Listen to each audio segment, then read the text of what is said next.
My cousin publicly humiliated my autistic son in front of dozens, so we left, and she called CPS and tried to have my son taken away, not realizing just how fast the tables can turn. When my cousin Vanessa was having a wedding, my son Mikey was the first person I told. He has semi-low functioning autism, so more often than not, my friends or acquaintances specifically request for him not to come, which meant we never went to events together. But I assumed my aunt would be different. When I told him, he started jumping up and down and clapping his hands. "Really, Daddy? Really? I can go?" When I exclaimed an enthusiastic "YES," he jumped into my arms and we twirled around. One symptom of his autism is that he is quite easily joyed by the little things in life. So as we made our way to the wedding rehearsal, I made sure to prep Mikey on wedding manners. Don't talk during the ceremony. Try to be quiet. It's the bride's day, not ours, etc. He seemed pretty attentive, so I thought all would be okay. But we were halfway through the practice ceremony when Mikey started smiling really hard. He only does this when he's really happy about something. So I squeezed his hand tight as if to say, "I'm happy too." But we stayed completely silent, like radio silent. But when Vanessa made it to the top of the aisle, she screeched, "Excuse me? What is he doing here?" My heart dropped, and I turned to Mikey, who was still smiling, not knowing she was talking about him. No one else said anything, but instead of just continuing the ceremony and focusing on her wedding, Vanessa turned to her groom and screamed like a banshee, "I thought you told him not to come." By this point, she was pointing straight at Mikey, and he started tearing up. The audience was silently whispering, and I even caught sight of a few looks of disgust towards her. Unfortunately, they were the minority, because most of the audience were nodding their heads in agreement, as if it was the most disgraceful thing they'd ever seen. I wanted to yell at Vanessa, to tell everyone I can't wait until she dies of obesity so me and Mikey can dance on her grave. But I didn't say any of that. I wanted to be a good role model for Mikey, so we just walked out. As soon as we were outside the church, Mikey had a meltdown. "Why would she say that about you, Daddy? That was so mean." I thanked the heavens he didn't know it was about him. "Son, some people are just bitter because they don't like themselves." Luckily, this was just the wedding rehearsal, and 2 days later, the real wedding happened. Luckily, Mikey believed the one we went to was the real one, so he didn't question it when I left him with the babysitter for the day. I'm a pretty big marriage guy. So for the first half of the day, I let Vanessa have her moment completely undisrupted. It wasn't until dinner that I tapped my glass to make a speech. The whole room was silent. Vanessa took the opportunity to mouth the words, "Thank you for not bringing him." I smiled, but not for the reason she was thinking. As you can see, I am currently at this wedding without my wonderful son, Mikey. The air was filled with an awkward tension, but I didn't care. A lot of you didn't want him here today, but he still wanted to give a few words. I then took my phone out and started playing a voice recording. It was one I had secretly recorded of Mikey talking about how happy he was for Vanessa and her husband in 7-year-old terms. Hearing his voice so full of happiness made me tear up, and the rest of the table did too, except Vanessa, who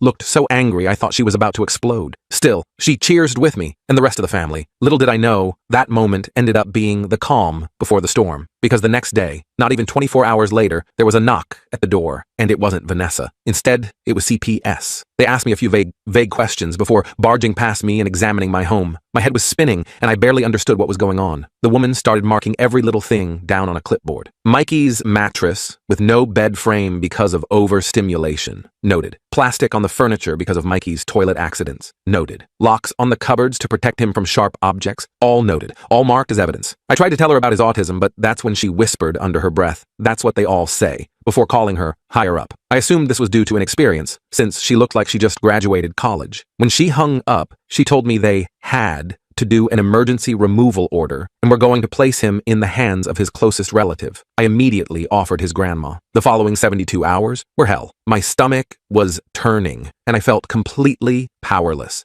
And above everything, I was angry. I knew somehow Vanessa was behind this, and once everything was said and done, I planned on making her pay. This wasn't just about excluding him from a wedding anymore. She was trying to take my son away permanently. As I sat in my empty house, surrounded by Mikey's toys and clothes, I started making phone calls. First to a lawyer who specialized in family court and disability rights. Then to my mom, who confirmed they hadn't placed Mikey with her despite my request. Then to Mikey's developmental pediatrician, who was outraged when I explained the situation. Nobody messes with my son. Nobody. Vanessa had no idea what she'd just started. I spent the next morning frantically gathering every document I could find related to Mikey's care. Medical records, therapy assessments, school IEPs, notes from his pediatrician, anything that would prove I was a good father. My hands were shaking so bad I could barely organize the papers. I kept thinking about Mikey and where he might be. Was he getting his medications? Did they know about his sensory issues? Was someone making sure he had his special blanket at night? I called his developmental pediatrician, Dr. Chen, again to see if she could write a letter explaining his accommodations. She was absolutely furious about the situation. I've been Mikey's doctor for 5 years.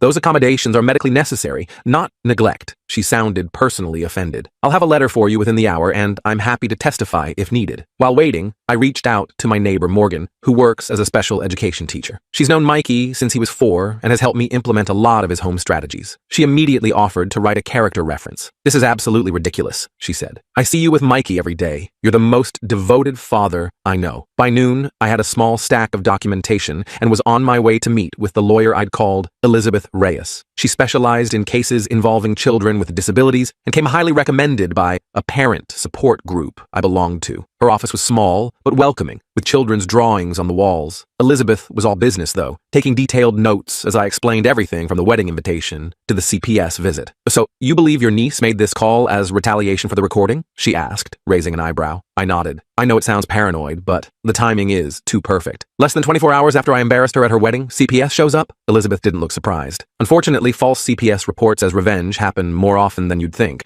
The good news is we can fight this. She explained. The emergency removal would require a hearing within 72 hours. We needed to be ready to present our case, which meant more documentation and witnesses who could vouch for my parenting. "In the meantime," she said, "I'll file an emergency motion for visitation. They can't keep you from seeing Mikey while this is investigated." I left her office with a to-do list a mile long and headed straight to Mikey's school. The principal, Mrs. Taylor, was shocked when I told her what happened. She immediately pulled Mikey's file and promised to write a letter documenting his progress and our regular meetings. "I've seen how you are with him at every school event," she told me. "Anyone who spends 5 minutes watching you two together knows how much you care." On my way home, I got a call from my mom. Her voice was tight with anger. "I just got off the phone with your Aunt Linda. Apparently, Vanessa told her Mikey had a complete meltdown at the rehearsal, and you did nothing to control him." My blood boiled. "What? He was perfectly quiet until she started screaming." "I know," Mom said, "but she's telling everyone you're neglectful and that Mikey is dangerous and out of control. Linda mentioned Vanessa was worried you're not equipped to handle his needs. That explained the CPS call. Vanessa had painted me as an incompetent father who couldn't manage his son's disability. The realization made me sick to my stomach. When I got home, there was another surprise waiting. A Facebook message from Thomas, Vanessa's new husband. It simply read, "I had nothing to do with this. I'm sorry." I wasn't sure whether to believe him or not, but I screenshotted it anyway. Could be useful later. My phone rang again. Unknown number. I answered hesitantly. "Mr. Williams, this is Jordan from Child Protective Services. I'm Mikey's assigned caseworker." My heart skipped. "Where's my son? Is he okay?" "He's currently in an emergency placement with a foster family experienced with autistic children." His voice was kinder than the woman who'd come to my house. "I understand you requested placement with your mother." "Yes," I said quickly. "She knows his routines, his medications, everything. We're looking into that option, but I wanted to let you know you've been approved for a supervised visit tomorrow at 2 p.m. at our office." I nearly collapsed with relief. "Thank you. I'll be there." After hanging up, I immediately called Elizabeth to update her. She was pleased about the visit, but warned me to be careful. "They'll be watching your interactions closely," she cautioned. "Be natural, but stay calm. Even if Mikey is upset, don't say anything negative about CPS or make accusations about your niece." That night was the longest of my life. I kept walking into Mikey's room, expecting to see him curled up with his dinosaur plushies. The empty bed made my chest hurt. I ended up sleeping on his floor just to feel close to him. The next day, I arrived at the CPS office an hour early, clutching Mikey's favorite comfort item, a soft blue octopus toy he called Squish. The waiting room was depressing, all faded posters and uncomfortable chairs. I watched the clock tick by agonizing minute. When they finally brought Mikey in, I had to physically restrain myself from running to him. He looked exhausted, with dark circles under his eyes. When he saw me, his whole face lit up. "Daddy!" He launched himself at me, and I caught him in a tight hug. Over his shoulder, I could see the caseworker, Jordan, watching us with a neutral expression. "Hey, buddy," I said, my voice thick. "I missed you so much." Mikey was talking a mile a minute, telling me about the strange house and the lady who doesn't cut sandwiches right. It broke my heart that he didn't understand why he couldn't come home with me. When our hour was up, the meltdown was catastrophic. He clung to me, screaming and sobbing. I tried the calming techniques we always use, but nothing worked. The more upset he got, the more I worried it looked bad for me. "I want to go home," he wailed, as a staff member tried to gently pry him away. "I want my daddy." It took everything I had not to break down myself as I watched them carry my hysterical son down the hallway. Once he was out of sight, I sat in my car and sobbed. Back at home, I checked my email to find Dr. Chen had sent her letter, emphatically stating that all of Mikey's home accommodations were appropriate and recommended. I forwarded it to Elizabeth, just as my phone rang again. It was my mom. I just got a call from CPS. They're doing a home inspection tomorrow to see if I can take Mikey temporarily. This was progress. If they approved Mom's house, at least Mikey would be with family until we could get him home. That's great, Mom. Did they say anything else? There was a pause. Just that they received additional concerns about your care of Mikey. My stomach dropped. Additional concerns? From who? They wouldn't say, but I have a pretty good guess, she said grimly. Vanessa was doubling down. I wondered what new lies she was telling now. The thought made me angry enough to do something I probably shouldn't have. I called her directly. To my surprise, she actually answered. What do you want? Her voice was cold. I want to know why you're trying to take my son away from me, I said, struggling to keep my voice steady. She scoffed. I'm not doing anything except expressing legitimate concerns about my nephew. Mikey needs professional help. Not just you making excuses for his behavior. He has professional help. He has doctors and therapists, and he still can't behave properly in public, she interrupted. The way you let him act at my rehearsal proves you can't handle him. I was so stunned I could barely speak. He was completely quiet until you started screaming at him. That's not how I remember it, she said smugly. And neither do most of the guests. That's when it hit me. She was getting other people to make statements against me. I hung up before I could say something I'd regret. I immediately called Elizabeth to tell her about the conversation. She advised me not to contact Vanessa again and to document everything that had happened so far. I spent the rest of the evening writing a detailed timeline, from the wedding invitation to the CPS visit. The hearing was scheduled for the next day. Elizabeth met me outside the courthouse, looking confident in a crisp suit. We have strong documentation, she reassured me, and Dr. Chen will be testifying by phone. As we walked in, I saw Vanessa sitting in the hallway with an older woman I didn't recognize. She smirked when she saw me. The hearing room was small and less formal than I expected. The judge, an older man named Judge Williams, reviewed the initial CPS report while Elizabeth presented our documentation, the letters from Dr. Chen, Mrs. Taylor, and Morgan, along with all of Mikey's medical records. Your Honor, Elizabeth said, the accommodations CPS flagged as concerning are all medically recommended for a child with Mikey's specific needs. They're not signs of neglect, but of attentive parenting. The CPS worker who'd inspected my house testified next, describing what she'd found. When questioned by Elizabeth about her experience with autistic children, she admitted she had limited training. And did you consult with any autism specialists before determining these accommodations were inappropriate? Elizabeth asked. Well, no, but thank you. Elizabeth cut her off smoothly. Dr. Chen's testimony was powerful. She explained each accommodation in detail and why it was necessary for Mikey. She also emphasized how well Mikey was doing under my care. I have patients whose parents refuse to implement these strategies, she said firmly. Mr. Williams has gone above and beyond to create an appropriate environment for his son. I thought we were making progress until the CPS attorney called his next witness, Vanessa. She walked to the front, looking solemn, but I could see the satisfaction in her eyes. She described the rehearsal incident completely differently, claiming Mikey had been disruptive and uncontrolled. She also said she'd seen me manhandle him when he got upset. I've been concerned about my uncle's ability to parent for years, she said with fake sincerity. I only called CPS because I genuinely fear for Mikey's well-being. Elizabeth's cross-examination was brutal. Ms. Johnson, isn't it true that you called CPS less than 24 hours after Mr. Williams played a recording of his son at your wedding reception? Vanessa shifted uncomfortably. The timing is coincidental. And isn't it true that you explicitly didn't want Mikey at your wedding because of his autism? That's not...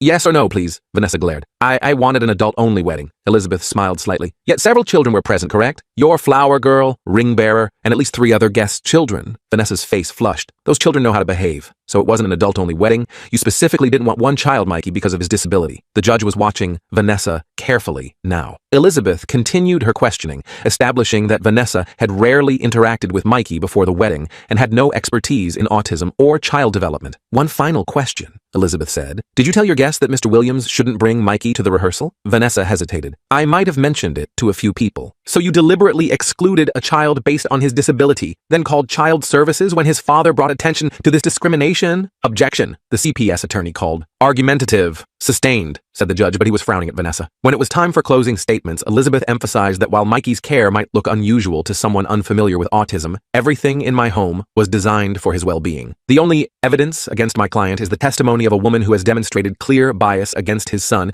and who made this report immediately after being embarrassed at her wedding. The judge took a short recess to review everything. Those 20 minutes felt like years. I kept replaying Vanessa's testimony in my head, furious at how she'd twisted everything. When Judge Williams returned, he looked directly at me. Mr. Williams, I'm dismissing the emergency removal order. Based on the evidence presented, I see no indication of neglect or harm. In fact, quite the opposite. The relief was so intense I nearly fell out of my chair. However, he continued, I am ordering a follow-up home visit with a specialist in developmental disabilities to ensure all accommodations are appropriate. Until then, your son will be placed with his grandmother, with unlimited visitation for you. It wasn't a complete victory, but it was close. Mikey would be with family, and I could see him whenever I wanted. As we left the courtroom, Vanessa pushed past me, face twisted with anger. This isn't over, she hissed. Elizabeth put a hand on my shoulder. Actually, I think it is, she said loudly enough for Vanessa to hear.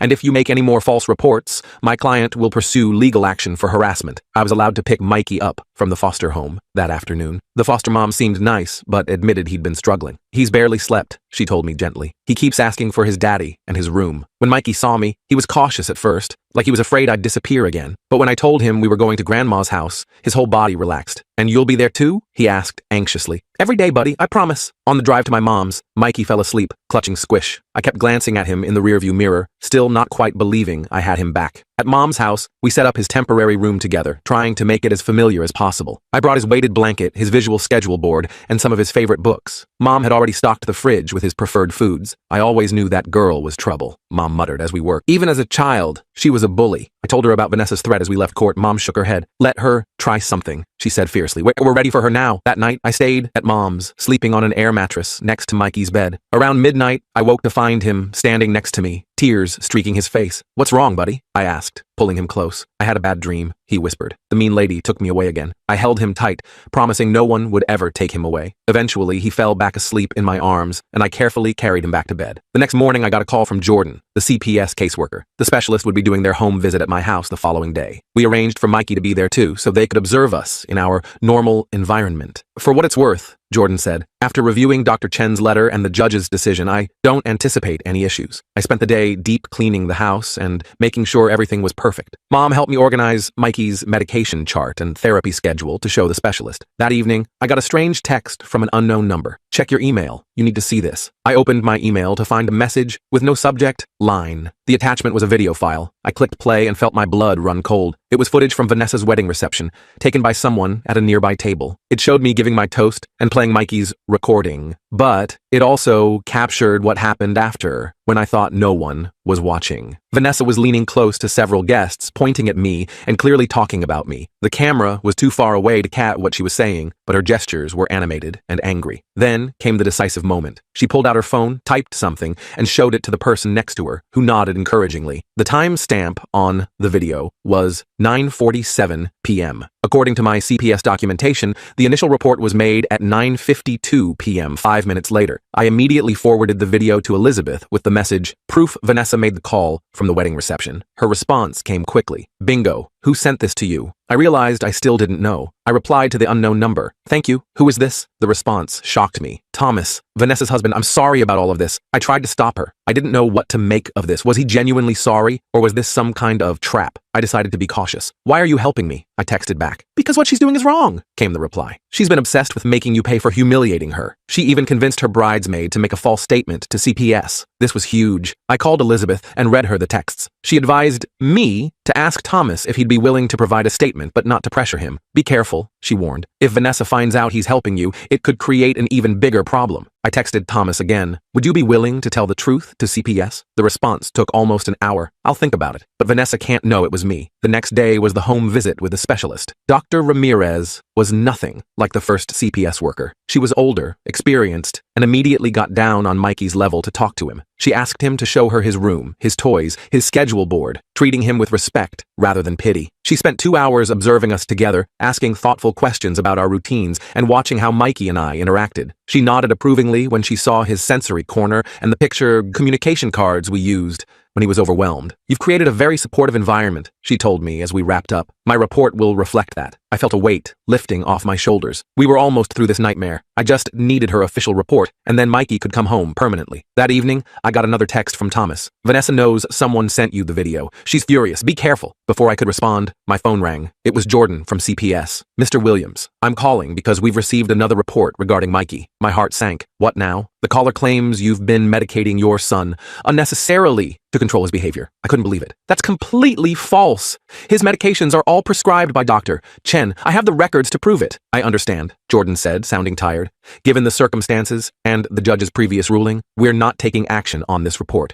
But I wanted you to be aware. Vanessa was getting desperate. The fact that this new accusation wasn't being acted on suggested CPS was starting to see through her tactics. But I was still worried about what she might try next. I called Elizabeth again to update her on the new development. This is actually good for us, she said. Multiple false reports strengthen our case if we need to take legal action against her for harassment. What should I do now? I asked. Document everything, and I think it's time we have a serious conversation about a restraining order. The next day, Dr. Ramirez's report came in. As expected, it was extremely positive, concluding that my home was ideally suited to meet Mikey's developmental needs and that our bond was secure and nurturing. She specifically noted that all medications and therapies were appropriate and well managed. Jordan called that afternoon. Based on Dr. Ramirez's assessment, we're closing the case. Mikey can return home immediately. I nearly cried with relief. Thank you. Mr. Williams, Jordan added, off the record, I want to apologize for how this was handled initially. The first caseworker should have recognized the specialized accommodations for what they were. I appreciated his candor, but all I could think about was bringing Mikey home. I drove to my mom's house immediately to share the news. Mikey was ecstatic, jumping up and down and flapping his hands, his way of showing extreme happiness. Mom hugged me tightly, tears in her eyes. I knew they'd see the truth, she whispered. As we packed up Mikey's things, my phone buzzed with a text. It was Thomas again. Just heard CPS close the case. Vanessa is planning something else. Watch your back. I stared at Thomas's text for a long minute, my hands starting to shake. Just when I thought the nightmare was ending, Vanessa was planning something else. What the hell did that even mean? I deleted the message and shoved my phone in my pocket, not wanting Mom to see how freaked out I was. Mikey was buzzing around the bedroom, happily packing his dinosaur toys and chattering about going home. Daddy, can we get ice cream on the way home? The kind with the rainbow sprinkles? Mikey was practically vibrating with excitement. I forced a smile, trying not to let my new anxiety show. Absolutely, buddy. Extra sprinkles even. I ruffled his hair as Mom gave me a knowing look over his head. Everything okay? She asked quietly, while Mikey was distracted with organizing his stuffed animals by size. I hesitated, then nodded, just ready to get him home. We loaded everything into my car, and Mom gave Mikey an extra long hug. I thanked her about 50 times for everything she'd done. The drive home was filled with Mikey's excited chatter and, as promised, a stop for ice cream. Walking back into our house together felt surreal after the hell of the past week. That night, after getting Mikey settled back into his own bed, I sat down at the kitchen table and tried to think. Vanessa clearly wasn't finished with us. I couldn't keep living in fear of what she might do next. It was time to go on the offensive. I called Elizabeth first thing the next morning while Mikey was eating breakfast. I need to know what my options are here, I told her. Thomas says Vanessa is planning something else against us. Elizabeth didn't hesitate. We have multiple documented false reports now. That's harassment, potentially defamation, depending on what she's told people. We could file for a restraining order or even pursue civil damages. I just want her to leave us alone, I said, watching Mikey carefully arrange his cereal in patterns only he understood. What's the fastest way to make that happen? Let me draft a cease and desist letter. Coming from a lawyer, it might be enough to scare her straight. And if not, it establishes a paper trail for further legal action. I agreed, and Elizabeth promised to email me the letter by end of day. Meanwhile, I called Dr. Chen to update her on the situation and scheduled an appointment to get Mikey back into his routine. With Mikey back at school the next day, I tried to settle back into normal life. His teacher, Mrs. Wilson, had been amazingly supportive through everything, sending home activities during his absence and making his return as smooth as possible. She pulled me aside during drop-off. I just want you to know we're all on your side here, she said. The whole staff knows what happened. If anyone suspicious comes asking about Mikey, we'll contact you immediately. I thanked her, relieved to have allies watching out for us. Elizabeth emailed the cease and desist letter that afternoon. It was formal and intimidating, outlining all of Vanessa's actions and warning of legal consequences if the harassment continued. I printed it, planning to mail it certified so she couldn't claim she never received it. That evening, I was helping Mikey with his bath when the doorbell rang. Telling him to stay put for a minute, I quickly dried my hands and went to answer it. When I checked through the peephole, my stomach dropped. It was Vanessa. For a split second, I considered not answering, but then I realized this might be my chance to end this once and for all. I opened the door, but blocked the entrance completely. What do you want? I asked coldly. Vanessa looked different than at the wedding or courthouse. Her makeup was minimal and she seemed tired. I need to talk to you, she said. I have nothing to say to you. In fact, I was just about to mail you this. I grabbed the cease and desist letter from the side table and thrust it at her. She took it, glancing at the letterhead. More legal threats? real mature. You tried to take my son away from me with lies, I said, keeping my voice low but intense. You're lucky all you're getting is a letter. Vanessa's face hardened. You humiliated me at my wedding, in front of everyone I know. You humiliated yourself when you screamed at a disabled child, I countered. Now get off my property before I call the police and report you for harassment. I started to close the door, but Vanessa stuck her foot in the way. Wait, Thomas left me. That stopped me cold. What? He left me? She repeated, her voice cracking slightly. 3 days ago. Said he couldn't be with someone who would do what I did to Mikey. I didn't know what to say. Part of me felt a flash of vindication, but seeing her obvious distress made it hollow. That's between you and Thomas, I finally said. It has nothing to do with me or Mikey. He was helping you, wasn't he? She looked up at me, her eyes narrowing. The video. It had to be him. I kept my face neutral. The last thing I needed was to get Thomas in more trouble if there was any chance of reconciliation between them. Doesn't matter who sent it. What matters is you were caught in your lies.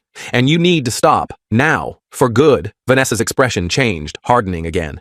You think you've won, don't you? That everyone's on your side now? Well, guess what? I've been talking to other family members, telling them how you're using Mikey's condition for attention and sympathy. I couldn't believe she was still trying to turn people against us. Get out, I snapped, pushing the door against her foot. People believe me, she continued.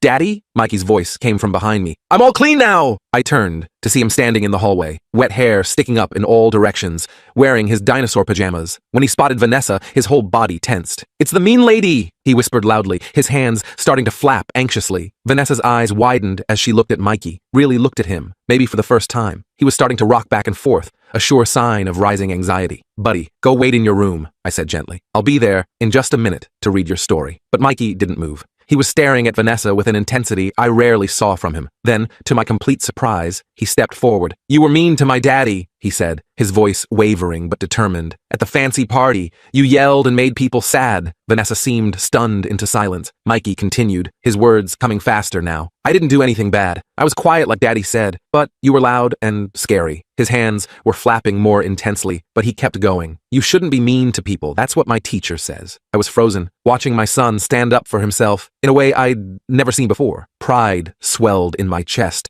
momentarily drowning out my concern about his rising agitation.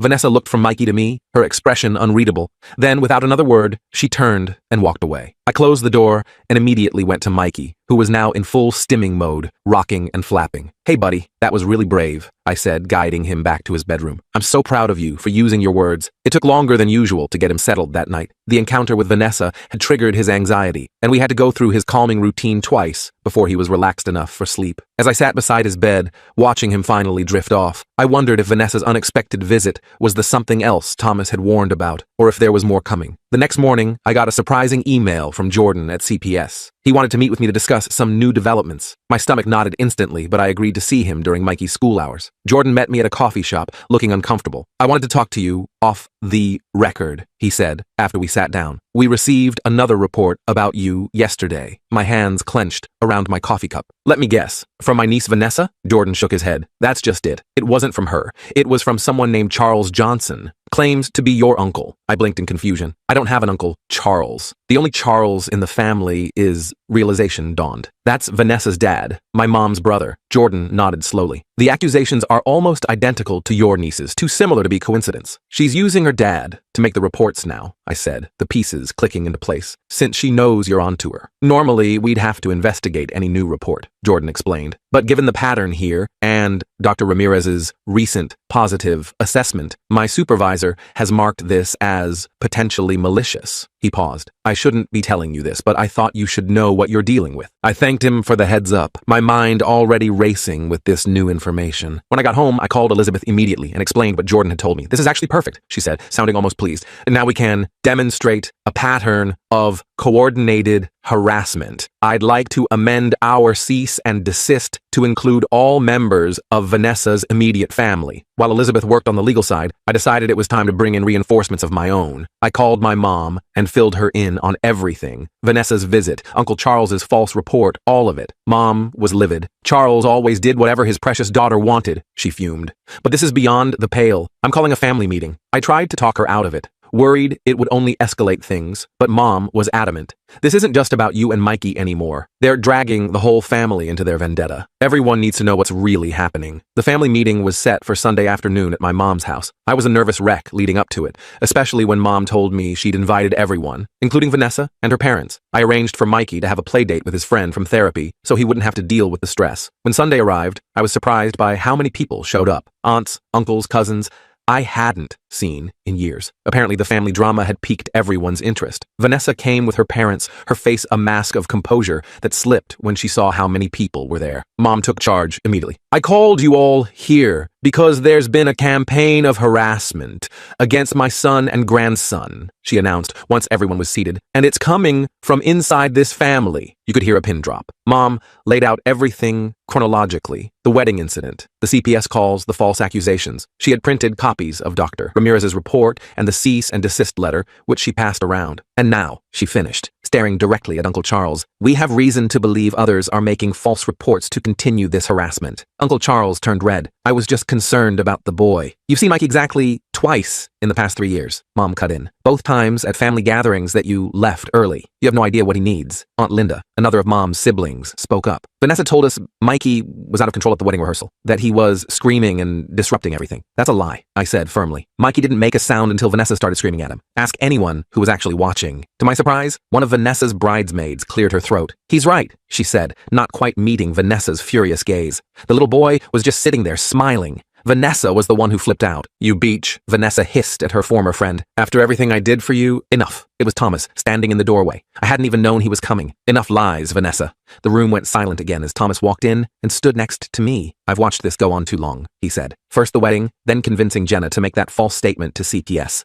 Then getting your dad involved. Vanessa looked around the room, clearly realizing she was losing her audience. You don't understand, she tried. He deliberately humiliated me at my wedding by playing that recording, after you publicly humiliated his son by screaming at him for existing, Thomas countered. I told you to apologize back then, and none of this would have happened. Uncle Charles was looking increasingly uncomfortable as more family members started murmuring among themselves, many giving Vanessa and her parents disgusted looks. Aunt Maria, who'd been quiet until now, finally spoke up. I always bring my daughter with Down syndrome to family events. Are you saying she wouldn't have been welcome at your wedding either? The tide was turning fast. One by one, family members expressed their disappointment in Vanessa's behavior. Some shared stories of times she'd been cruel or exclusionary in the past. It was like once the dam broke, years of bottled-up grievances came pouring out.